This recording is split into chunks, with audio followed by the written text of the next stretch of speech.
We're going to get going. Good morning, everyone, and welcome to the Osterville Village Library. My name is Amy Wolf, and I'm the programming director here at the OVL. Thank you so much for joining us today. And to our friends joining us on Zoom, thank you for being here as well. Today, we have the honor of hosting Bryan McCormack as he talks about wild weather and the impact this has on Cape Cod. And this program is brought to you in partnership with the Barnstable Land Trust to tie in with their Climate Conversations series. The Barnstable Land Trust is a community-supported nonprofit whose mission is to preserve the natural resources and special places in the town of Barnstable and nearby areas. Bryan McCormack is the Coastal Processes and Hazard Specialist for Barnstable County through the Cape Cod Cooperative Extension and Woods Hole Oceanographic Institution Sea Grant. Bryan received a master's degree in marine science and technology through the School for the Environment at the University of Massachusetts, Boston. Bryan has worked as a research associate and hydrographer for the Center for Coastal Studies, as well as working with the Stone Living Lab as a technician focused on coastal processes and nature-based resiliency solutions. Without further ado, Bryan McCormack. I'm surprised you did so well with my title. It is a whole mess of words that basically just means when you have problems on the beach, I'm a good place to start. Oh, sure. Sorry. You're good. There we go. But I want to thank you all for coming out today. It is a beautiful Saturday, so to come out and just listen to me, it's quite the honor. So thank you. But I'm going to try to give you guys an overview of some of the crazy stuff that we've seen and what we expect. And I want to start off with the dynamic natural systems on the planet. I think building that foundational knowledge of how weather kind of works at a global scale can help you understand some of the processes that we see right here in our own backyard. But it also helps with when you say the weather is never right, but you still check it every day. This will give you an idea of why it is so complex to kind of model these systems and figure out what's going on. And then, of course, being the peak of hurricane season right about now, we're going to have a pretty strong focus on hurricane formation, their impacts, really kind of soup to nuts on hurricanes. We're also going to dive into nor'easters because those are the storms that we see a little bit more frequently around here, and we see a little bit more impact from them. But we're not going to put not too much of a focus on those today. If you guys think I do a good enough job, you can ask Amy to have me back sometime January, and then we'll really dive in then. But I want to take a look at those coastal impacts. What happens to our shoreline? What happens to the beaches? What we go out and see and say, wow, I can't believe that that just happened. And then what you do to prepare. You can see my bag up the front here. I have to, I can't just tell you, I have to walk the walk with it. And so I want to make sure that you guys are prepared for not only the storms that you have to navigate, but how to prepare your property too. And with that, we have to start with the entirety of Earth. It is a giant ball of rock, water, and air that is just floating out in space. It is 71% covered by water, and in reality, it's 100% covered by air, which is what we're going to see today. But it's 4.5 billion years old, and it's almost 8,000 miles across at the equator. We are talking about a massive space. It's kind of hard to wrap your head around the scale of Earth, but there it is. And as we know, we have a lot of weather and wild things happen, and we see a lot of changes, not just day to day, but through time. And way back, a gentleman by the name of Milutin Milankovitch said, I want to try to figure out, these long scale processes, what's going on. And what he found was the long time changes that we have seen in the past come from three things. It is the eccentricity of Earth's orbit, which is basically the shape in which we orbit around the sun. And so on a roughly 100,000 year period, we go from almost perfectly circular to a little bit of an egg shape. And so that, oh, you actually can't see it. I'm going to drop myself down a little bit here so that you can see. Yeah, now you can see it there. So you can see that we loop out a little bit further away from the sun, and then we come back in. We also have the axial precession. And basically what that is we are rotating around the sun, but we also have a little bit of a wobble to us. We're almost like an unbalanced top. And all the while, that angle at which we tilt out, or what we refer to as the obliquity, is changing as well. And so between these changes that we see over different time scales, this is how we see a lot of the glacial and interglacial periods and a lot of those long-term changes that we've seen through Earth's history.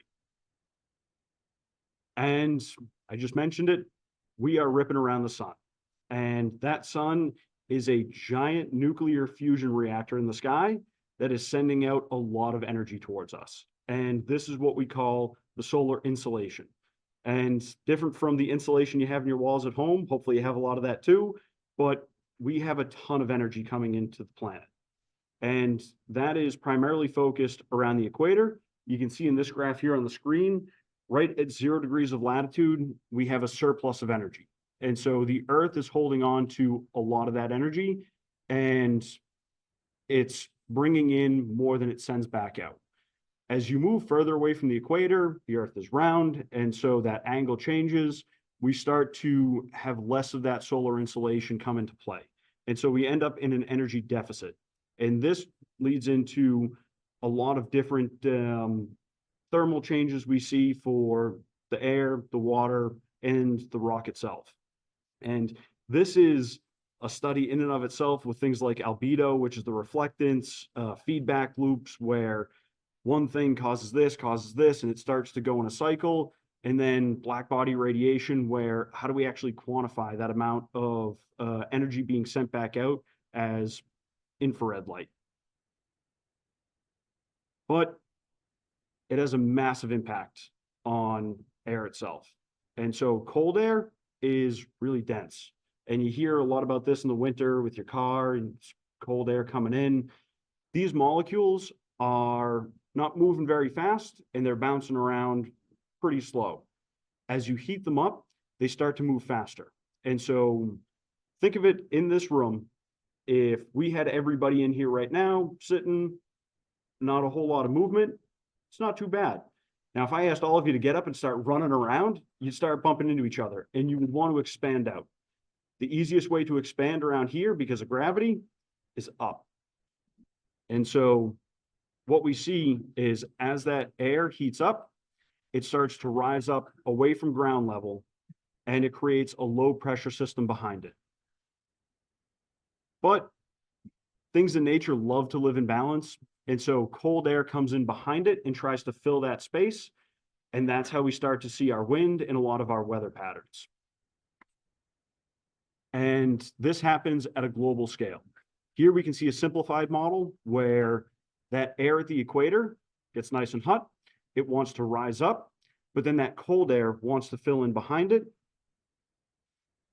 And that warm air starts moving up towards the poles because it starts to get pushed out by that cooler air trying to replace it.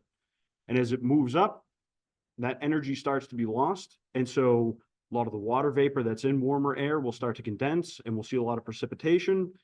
But then this whole thing starts to act in a giant loop. But I throw in quite literally a curveball because we are rotating. And that rotation causes something called the Coriolis effect. And so because the Earth is round, you end up with angular deflection off the Earth's surface.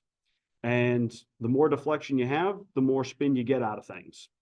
And in the northern hemisphere, things want to deflect off to the right. In the southern hemisphere, it's to the left. And that's why you see a lot of the big storms, they rotate in opposite directions depending on what hemisphere you're in. But this is critically important to how storms form and our weather starts to interact. Because it gets way more complicated than that simplified model. We end up with a lot of different circulation patterns, and I agree with you, this is terrifying. So we're going to walk through it. So we'll start at the equator down at the tropics. And this is where we have the highest solar insolation and the highest temperatures. And we have that warm air that's rising up, leaving behind that low pressure area. And we also have the intertropical convergence zone, or what became known as the doldrums to old sailors. It's where that air is rising up, and you have a lot of that low pressure that is kind of stagnant in there. And this was really bad for sailors in the past because it left some days that had absolutely no wind, and they would get stranded, hence the name the doldrums. As we move further north, and a lot of these systems apply as you move southward too into the southern hemisphere, but just because it's easier for me to have things kind of stack up here, we're going to go to the north. And so that air rises at the equator, and it starts to, in the upper atmosphere, go to the north. And as this happens, it begins to cool, lose some of its moisture, and then eventually it gets cold enough and it condenses where it wants to drop back down. This happens around 30 degrees of latitude, and this cycle of rising up, cooling down, dropping at about 30 degrees, coming back to the equator, this is what we call the Hadley cell. And so this is one of the cells that we see on the planet. And so it has a major impact on the weather systems we see across the globe. And this causes the northeast trade winds. So at the surface, where you have that cooler air that wants to get back to the equator, so it's coming from north to south, it's being deflected by that Coriolis effect. And so it's being deflected off to the right that creates the northeast trade winds. And this gets a little bit sticky. So I want to walk through it in a little bit more detail. So right now we're at the equator. So I want to go up to 30 degrees within that Hadley cell and start looking south down towards the equator. From there, the wind at the surface starts to blow down because of the temperature and pressure differentials that we see. And everything is deflected off to the right in the northern hemisphere. So in the southern hemisphere, this would be to the left. Oh, it worked, yes. So that air starts to shift off to the right. And because we classify winds based on where they come from, we end up with the northeast trade winds. So hopefully that makes a little bit of sense. If this is really tricky, this took me a long time to figure out in undergrad because I just couldn't quite wrap my head around this scale. But if you have questions after, definitely come talk to me. But at that 30-degree mark, we have what we call the horse latitudes. And it's that cool falling air with high pressure that's coming back down to earth, and it's lost a lot of that moisture. And so you'll see, and sorry everyone on Zoom, actually I'm not going to walk away from them. I don't want to exclude them. But you can see right at 30 degrees of latitude, that starts to correlate with a lot of deserts on the planet. And this was great because you had a lot of variable winds where back in the day, sailors, they knew right where to go. They were really smart at figuring this stuff out. And so they would catch these winds and ride over from Europe all the way to North America. But beyond that, as we go north, some of that air that's falling, it doesn't all go back to the equator. Some of it wants to go north, and we start to get into the Ferrel cells. And this is the air that is coming up at the equator, going north, dropping back down, and then continuing north. And this goes up to about 60 degrees, where it continually warms because now it's getting a little bit more of that insulation. It's down low where that pressure is a little bit higher, and it picks up a little bit more moisture. At 60 degrees, there we go. So it wants to rise up again because it now has some more of that warmth. And as it does, same thing happens. You start to drop out some of that moisture, cool down, condense. And so right around 60 degrees, you see the boundary of the polar cell where you'll get a lot more precipitation. And then as we move into the polar cell, you see that almost like the Hadley cell repeat itself, where it is really cold up at the North Pole. And so that air condenses again. And a great way to think of this is if you had 3 gears.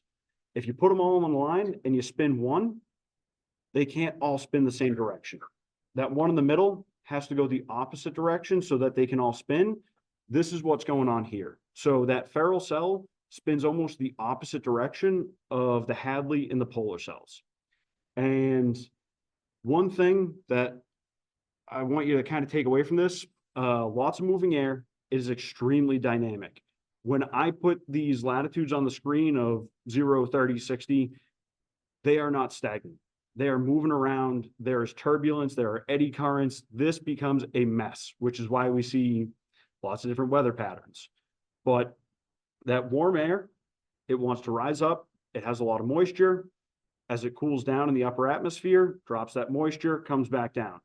And like I said, tons of variations. Things are going on that are changing this all the time. They are shifting. Clouds are coming up, sending more of that energy back into space, cooling a place down. And so these systems are very dynamic. One thing you should never trust are lines on a map. Unless it's your property boundaries, don't get into a fight with your neighbor. But when you're looking at natural systems, these things are changing every second of every day. And so that's why weather becomes so hard to predict. We are dealing with massive systems, massive changes in all these things, trying to fit together to come into a balance while we're just throwing more energy at them to keep them going. And that brings us to some of the storms we see. This is an aerial photo of Hurricane Milton. And as we know, it's very recent, it was a devastating storm. Hurricanes are some of the most powerful natural systems on the planet, arguably the most powerful. And so this is one of my boring slides, I apologize, but I try to keep it good with photos. But hurricanes are tropical storms because they originate in the tropics, that area around the equator. And there are 6 key factors to their formation. You need high sea surface temperatures. That thermal energy and that moisture, that's what fuels hurricanes. Along with that is the high humidity, and you need low vertical wind shear. And so as these winds are blowing around, if those crosswinds in the lower and upper atmosphere are too strong, they break apart these systems before they can really form. You also need some sort of existing disturbance. You need a small storm to start to come together, and you'll typically see this as heavy rains, thunderstorms, something, at least for us in hurricanes, off the coast of Africa. You'll start to see this come together and create an atmospheric instability. This means that the low pressure system, a storm that we see, this is starting to pull air into it. And all the while, it has that strong Coriolis force down by the equator that's starting to spin it up. And like I said, low pressure and warm core systems. These are fueled off of that warmth in the ocean.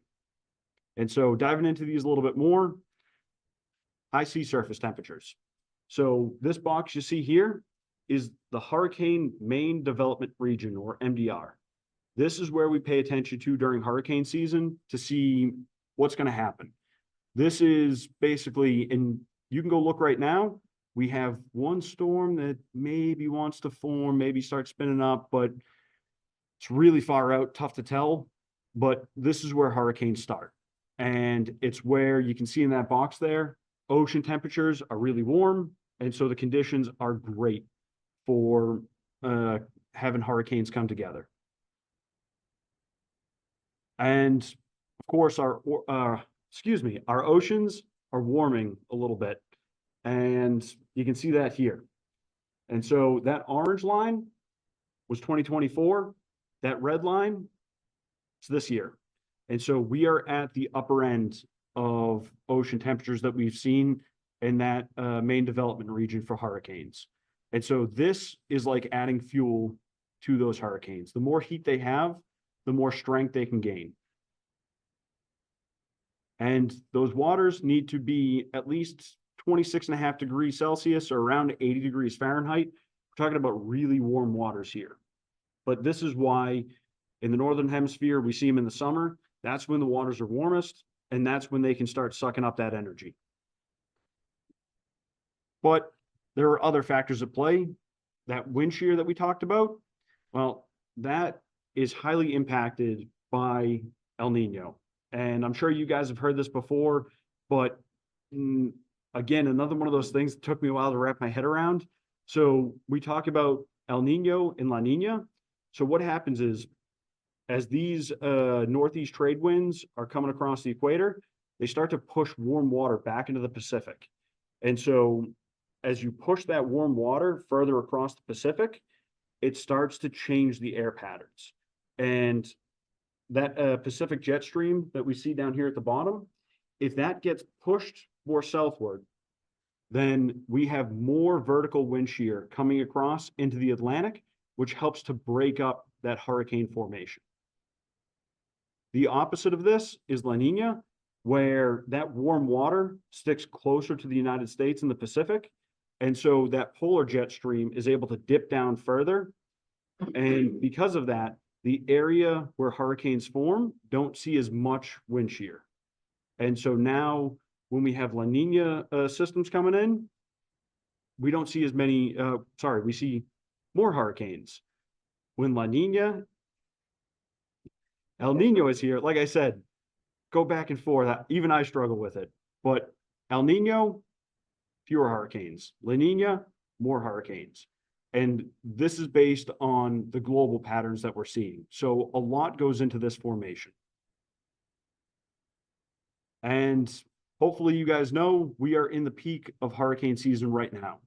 This is when a lot of these global climatic factors come together to make conditions perfect for formation.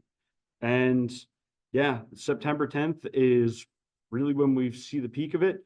And we've been pretty lucky this far. We had Aaron a couple of weeks ago, but that stayed pretty well off the coast for us. And that is fantastic because when these storms come through, they can be incredibly powerful. And so that formation, just to kind of drive it home, that warm air starts to come up. It brings with it a lot of moisture. And as that phase change from a water vapor to a liquid, rain happens, energy is released. That creates the unstable system. The Coriolis starts to take effect, and the storm itself starts to form with these rain bands and all the way spinning around.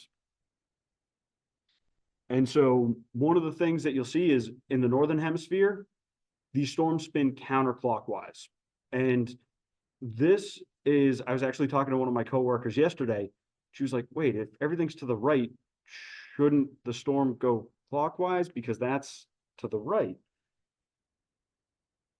The best way to explain this that I found is you want to think of these winds as not forming the storm itself, but continuously pushing it. And so as water and warm air are trying to get to that low pressure system, it pushes to the right. As it's coming in, pushes to the right. Coming down to the right. And so that push starts to go in a counterclockwise fashion in the northern hemisphere. And as we know, this doesn't just happen, well, unfortunately these days there's so much energy, it can't happen overnight, but there are different levels to these tropical systems. So we start with a tropical disturbance, kind of that seedling of a storm, something that is important to keep an eye on, but not necessarily something to worry about yet, because we're waiting to see if that Coriolis force, wind shear, all of that air is coming together to form a bigger storm. When it does, and we start to get some formation, we see a tropical depression, and we start to see that little bit of spin in the system. And those winds get up to 38 miles an hour. Tropical storm, this is a highly organized storm. Everybody talks about hurricanes and how bad they are. Tropical storms are right there with it. When you see a tropical storm coming, a lot of people, it's not a hurricane, I don't have to worry about it. You do have to worry about it. These are still incredibly powerful storms with winds up to 73 miles an hour. Once it hits that 74-mile-an-hour mark, that's when it becomes a hurricane. And so if you've ever been driving down the highway with your windows down, going 60 miles an hour, and you feel that wind pressure, these storms are more powerful than that, unless you're speeding, which you shouldn't be. But you can start to get an idea of how strong these winds really are and why we have to take them so seriously. I know on Cape Cod, we don't see a ton of hurricanes that get all the way up to us, but when we do see them, they are immensely powerful. And we rate them on the Saffir-Simpson scale. So a category 1 hurricane, 74 to 95 mile an hour winds. They are very dangerous. When we get to that category 3, what we refer to as a major hurricane, this can lead to devastating damage, an incredible amount of power. When you see category 4 and 5 hurricanes, this is potentially catastrophic damage, where houses are gone, entire neighborhoods can be gone with category 4 and 5 hurricanes. And so this is why we may not see a lot of them, but when we do, you need to be prepared, because you are not going to stop Mother Nature. And if one of these storms comes up the coast and gets into Cape Cod, one of the best things you can do is try to get out away from it, because outside of that, sometimes there's not a lot we can do. But we also have nor'easters, and these are extratropical cyclones. They are formed outside of the tropics. For us, this is typically between Georgia and New Jersey off the East Coast. And this is because the polar jet stream is dipping down with cold air, and all the warm air and warm water from the Gulf are coming up the East Coast, and these start to mix. And so air comes down, warm water is bringing warmer air up, and that temperature and pressure differential starts to create a low pressure system that begins to form. And nor'easters are what we call cold core storms, where they thrive off that temperature differential and they start to pull in more of that cold air. Where hurricanes are warm core systems, they thrive off of that heat that comes out of the water.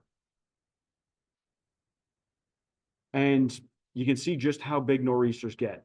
They are massive storms. They can engulf half of the United States.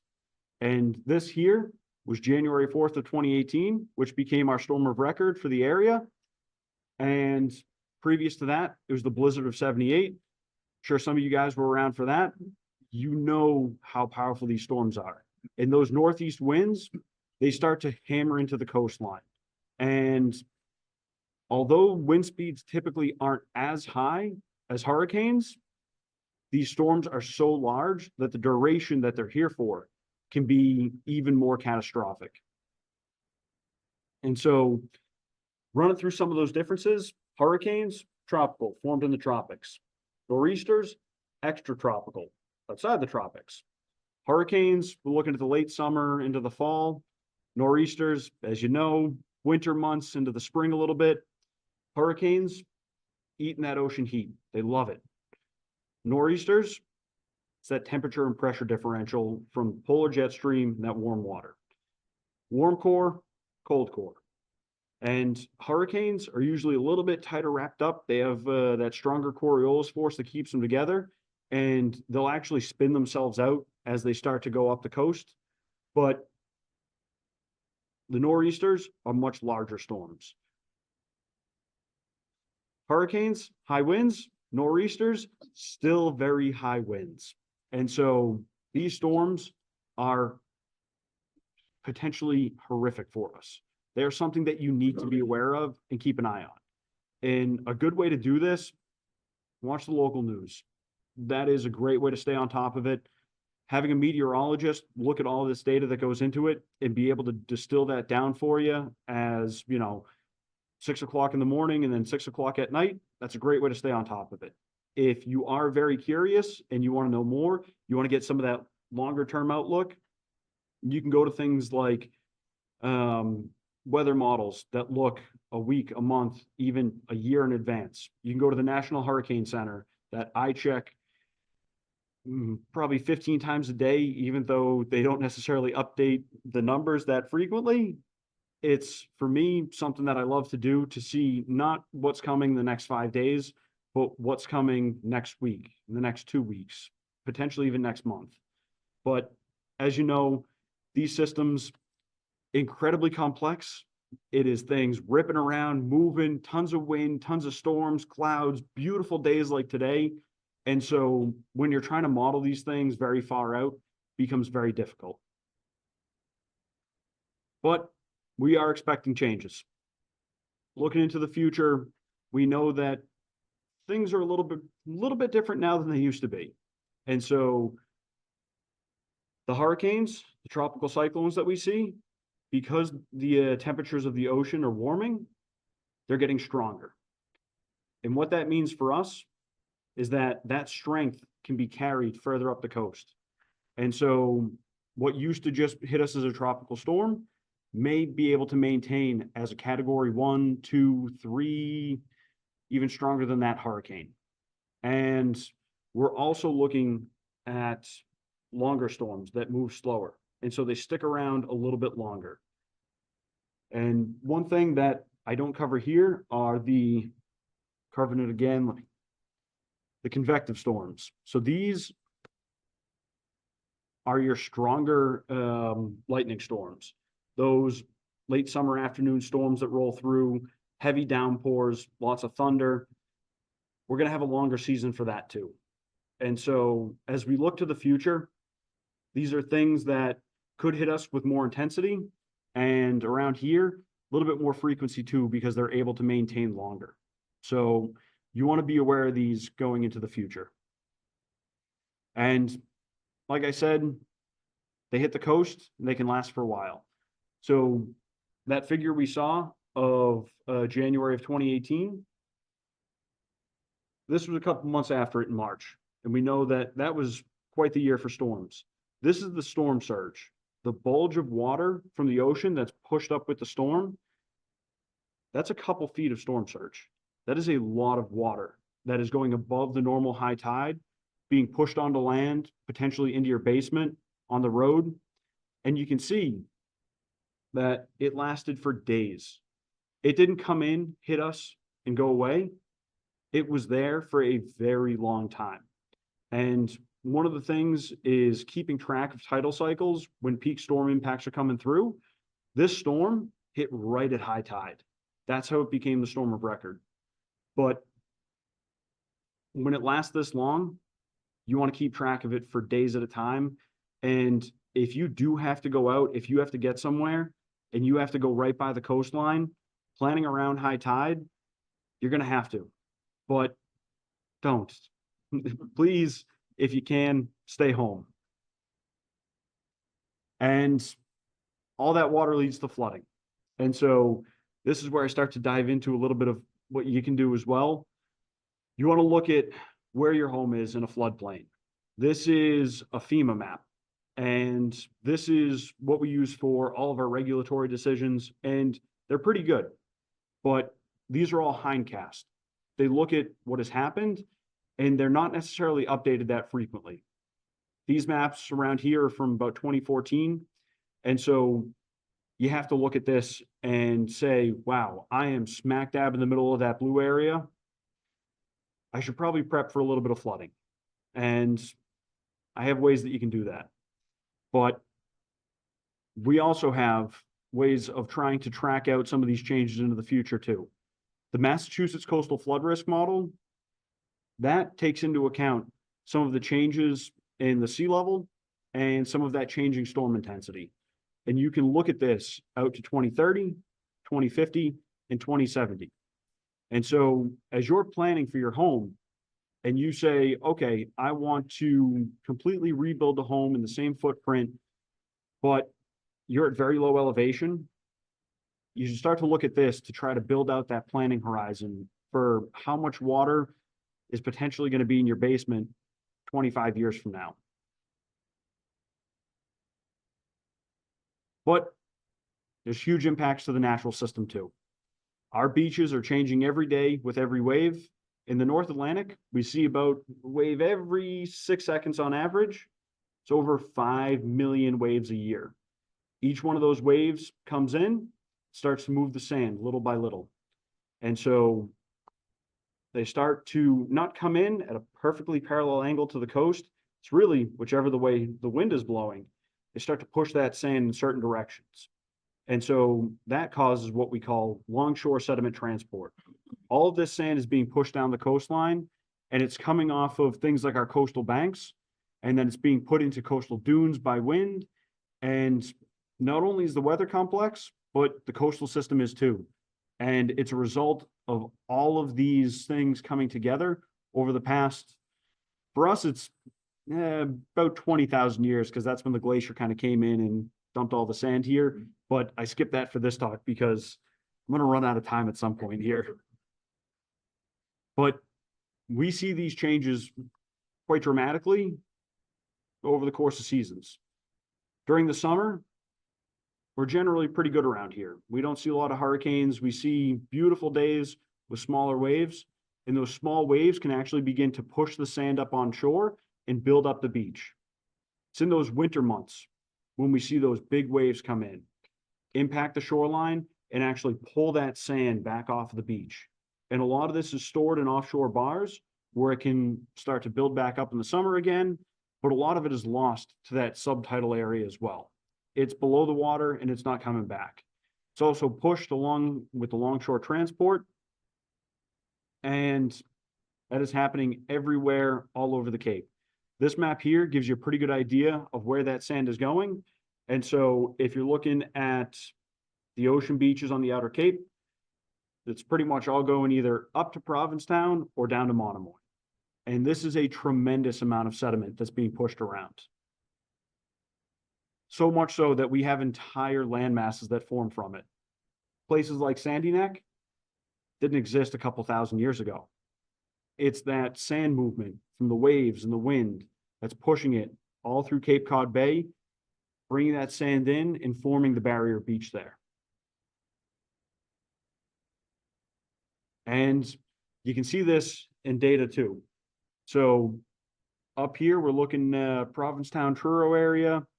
You have the lower elevation blue area in the dunes. That's all of your sediment transport. That's the waves, the wind pushing on the sand. That red area, that's your glacial deposit. And this is really cool because if you're ever leaving Provincetown and you have East Harbor on your left and you see the land rise up in front of you as you're driving down the highway, you're seeing the difference in real time from the sediment transport and the glacial material. This is one of the coolest things to me. Probably not to you guys because you're not coastal geologists, but I love this. I think it is so fascinating. But solutions like this, probably not going to fix it. It's a valiant effort, I will give them that. But when storm surge comes in and we see 4 feet of it, there's only 3-foot doors. They're not quite high enough. And we end up with things like this. People's homes, people's lives, our infrastructure becomes threatened. And so it's not just prepping yourself. It's not just prepping your home. It's trying to work with the natural system to let it prep itself, because our dunes, our banks are incredible buffers to this storm damage. Things want to live in equilibrium. And so when that storm comes in and hammers away at a dune, it's taking a ton of that energy out of those waves. It's protecting us from those storm waves. And then we have to let those dunes build back up so that they can offer that protection again for us.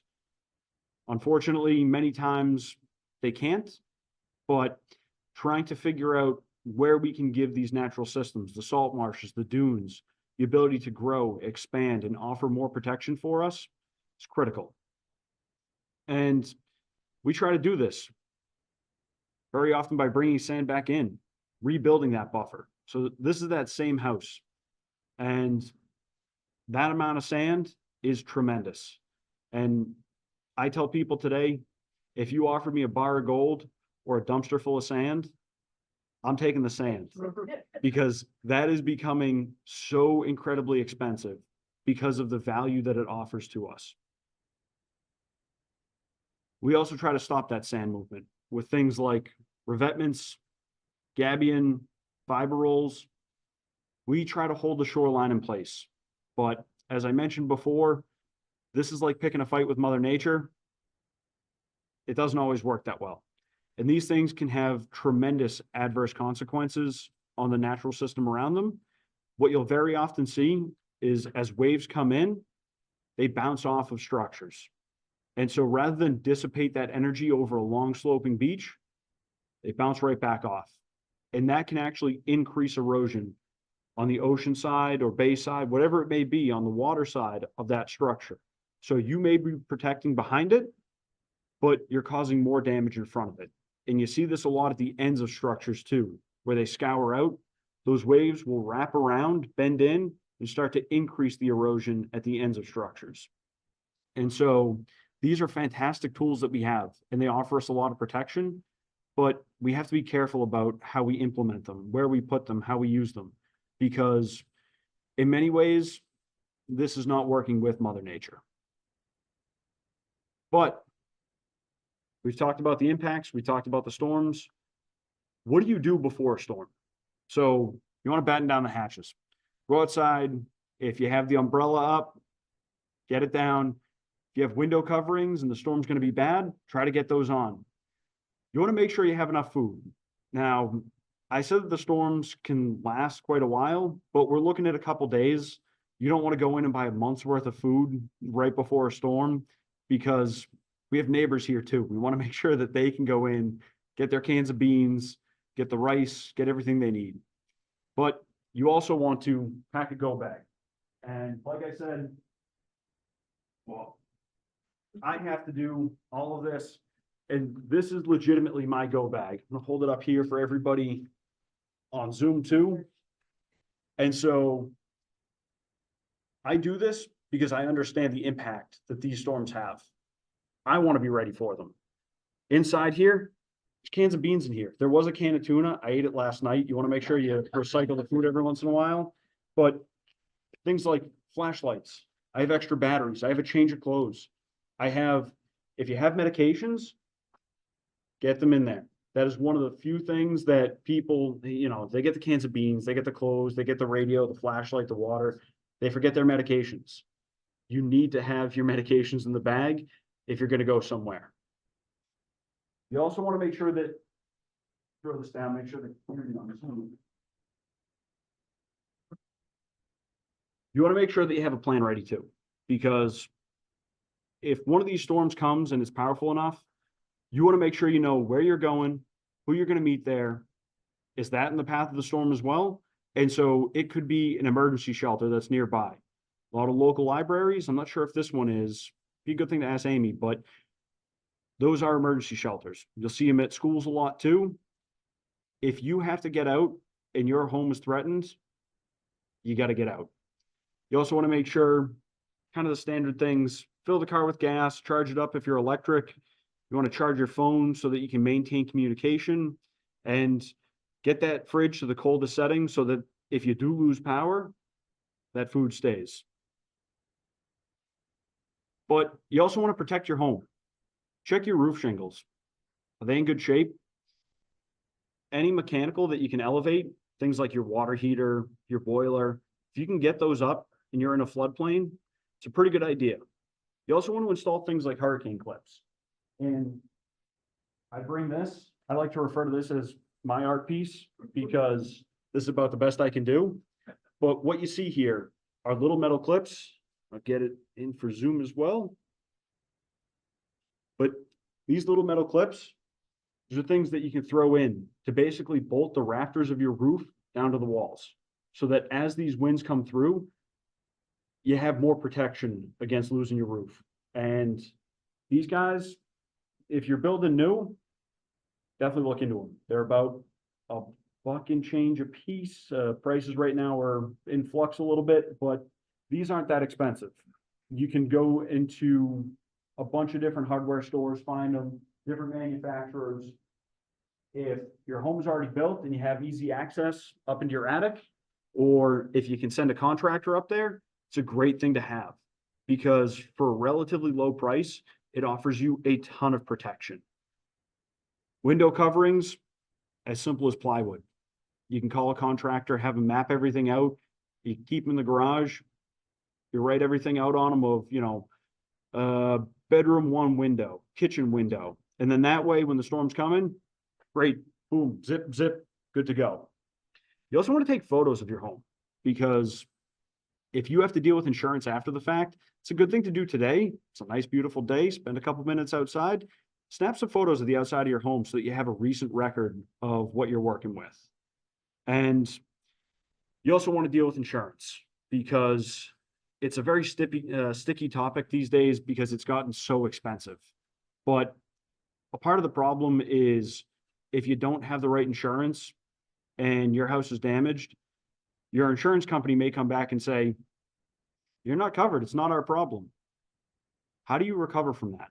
If you have to rebuild a $300,000, $400,000, $500,000 home, sometimes you can't.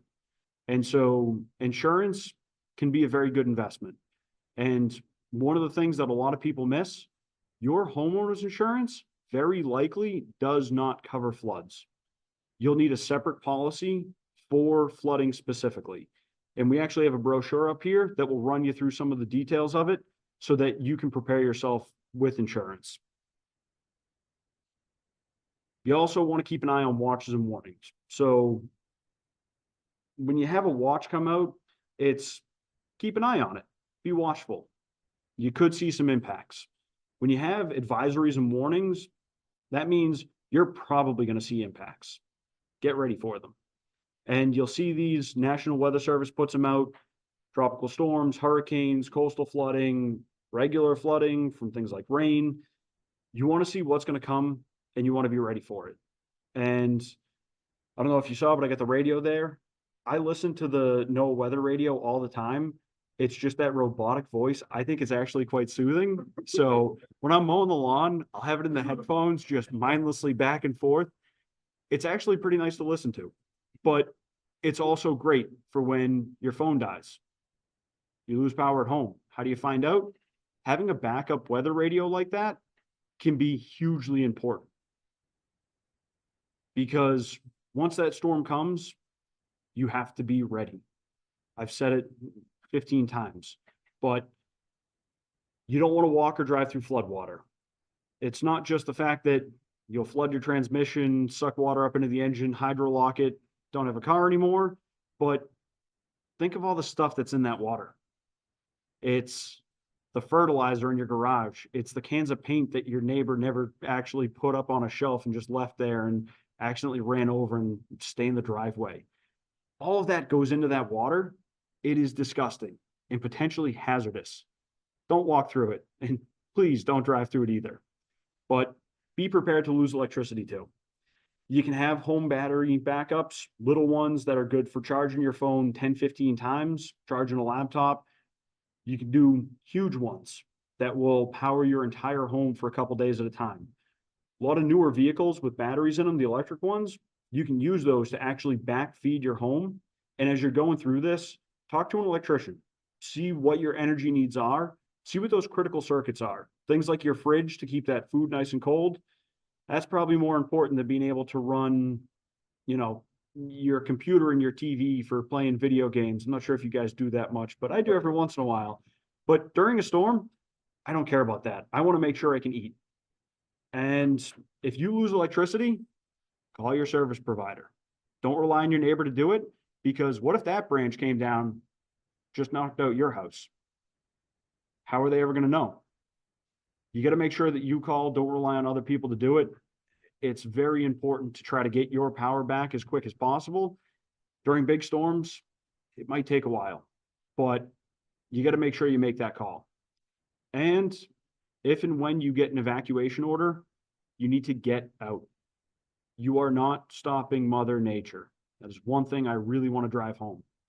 If you hear on that radio, we're evacuating this area, that is not a decision that's made lightly by anybody.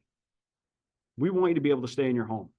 But the problem is the impacts for that location are so severe that we are looking at that catastrophic devastation. And so this isn't to protect your home, it's to protect you and your life. So when you hear this, please try to get away from the storm, get somewhere safe, call a family member, a friend that lives in a safer part out of the way of the path of the storm.